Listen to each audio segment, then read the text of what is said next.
Hi mga kabesyo, ako magaganda na katulad ko, Char. So magluluto po tayo ngayon ng nilagang baka or beef stew. Tama ba? So meron tayong Tagalog na pichay or cabbage. So hindi ko alam kung ano bang tawag dito. Basta pichay or cabbage, ayan. And then meron tayo ditong beef shank for soup. Ayan. Excited na akong humigop ng mainit na sabaw kasi ang tagal ko na rin hindi nakakahigop na mainit na sabaw. So tara, magluluto tayo. So let's go. Ayan, hindi ko na kayo siguro isasama kasi alam nyo na itong lutuin, no? So, ipapakita ko lang kung ano yung lulutuin ko ngayong araw na ito para naman masaya. Ipi-prepare muna natin yung mga ingredients natin, mga kabeshi, ha? So, let's go! So, ito yung mga mais natin, mga kabeshi, wak. Ayan, no? Hiniwa-hiwa ko siya maliliit para masaya. Char. Yung ating potato. Yeah, this is our potato, mga kabeshi, wak. Nahiwa na. Tapos, ibabad ko na lang dito para hindi siya mangitim. Yeah. So, ayan mga kabesyo, kumukulo na yung ating niluluto. So, nilagay ko na yung, ang nilagay ko lang dito is, ano ba yung nilagay ko? Nakalimutan ko na. Sibuyas or onion and then ground black pepper. Yeah, and then yan, kumukulo na siya. Tapos, takpan natin. Palambutin natin siya mga at least siguro 1 hour or palambutin hanggang sa lumambot yung karne. Okay? Bango. So, ilagay na natin yung mais, mga kabeshiwa. Yan. Tapos, takpan ulit.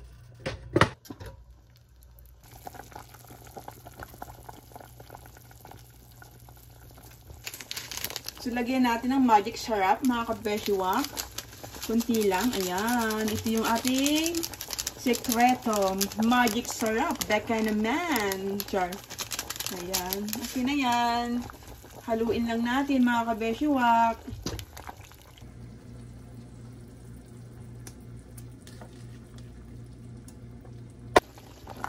So, ayan mga kabeshiwak. Nilagay ko na yung ating pechay na Tagalog. Pechay na Tagalog. Ayan. Palambutin lang natin to ng konti. Ang bango mga kabeshiwak. Naku. Kapag matitikman nyo talagang makakalimutan nyo naman ang mga hinalakit at hinagpis dyan sa puso nyo. Char.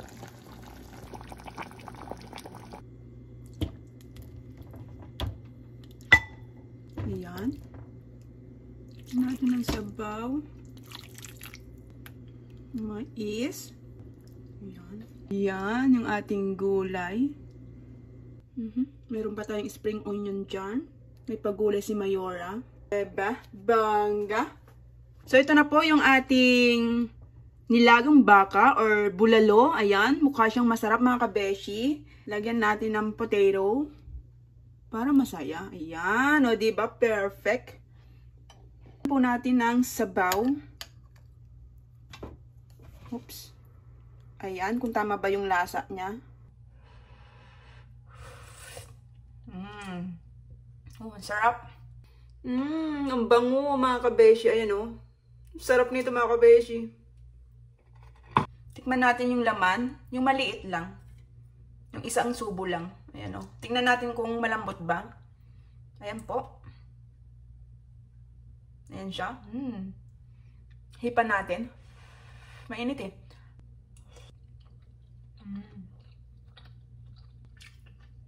Ang sarap!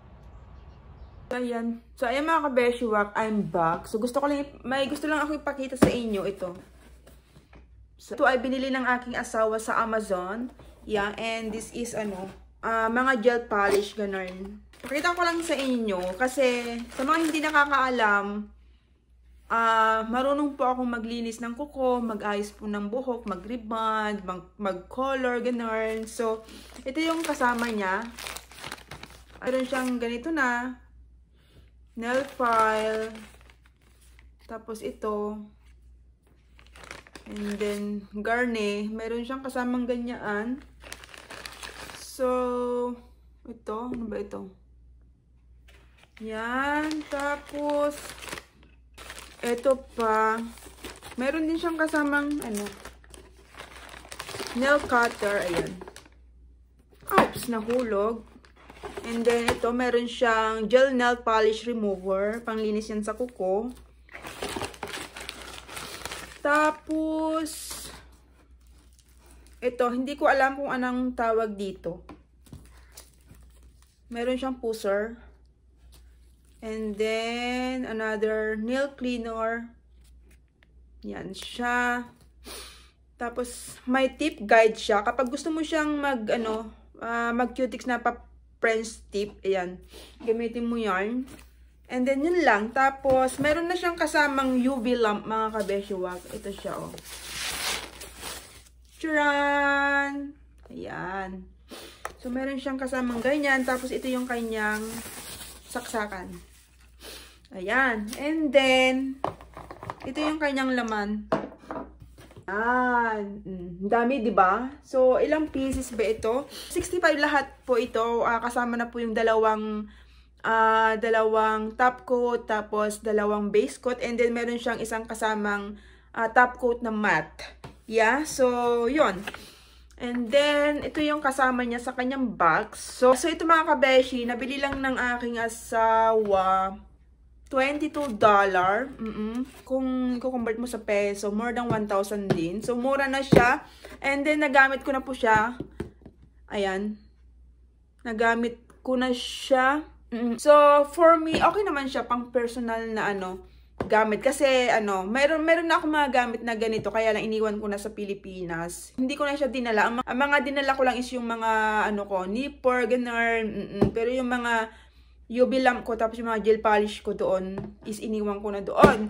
So, dahil na-miss ko ulit magkalkal ng aking nails, so, yun sabi ko. So, yun, nagpabili ako sa kanya. So, sobrang daming, choices na color is magsasawa ka talaga dito, mga kabeshiwak.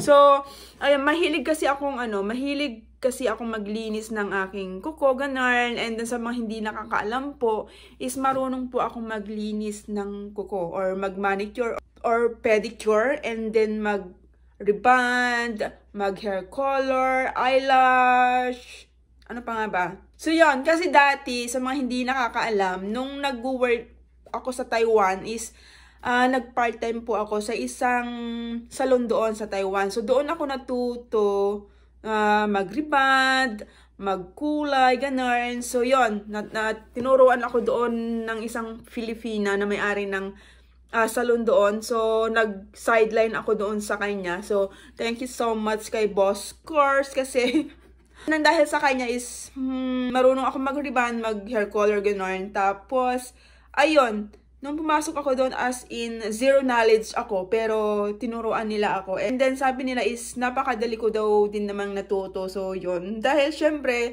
depende kasi yun sa mga nagtuturo kung effective sila. And then, gusto mo yung ginagawa mo, is madali ka talaga matututo. Tapos, yung boss ko na yun, si Boss Course, and din yung asawa niya, sobrang bait nila. Ganon. As in, kapag magiging customer ka doon, may free water ka, tapos pwede kang mag-lunch doon kapag nagugutom ka. Sabihin mo lang kapag gutom ka is talagang papakainin ka nila. Tapos, naalala ko pa, nung nagsa-sideline ako sa kanila is lagi nilang pina-priority yung mga angels nila na dapat bago sumabak sa pagre-ribbon is mga busog. So, lagi silang nagluluto para sa amin, mga angels nila, and then basta sobrang bait nila, hindi ko makalimutan yung naging boss ko sa Taiwan. So, yan. So, kung nasa Taiwan ka, gusto mong magpaganda, pumunta ka lang kay Boss Course sa may Chungsan, sa Wonwon po. Nasa Wonwon building lang sila. Tapos, hanapin mo lang sila doon. Sila yung pinaka doon.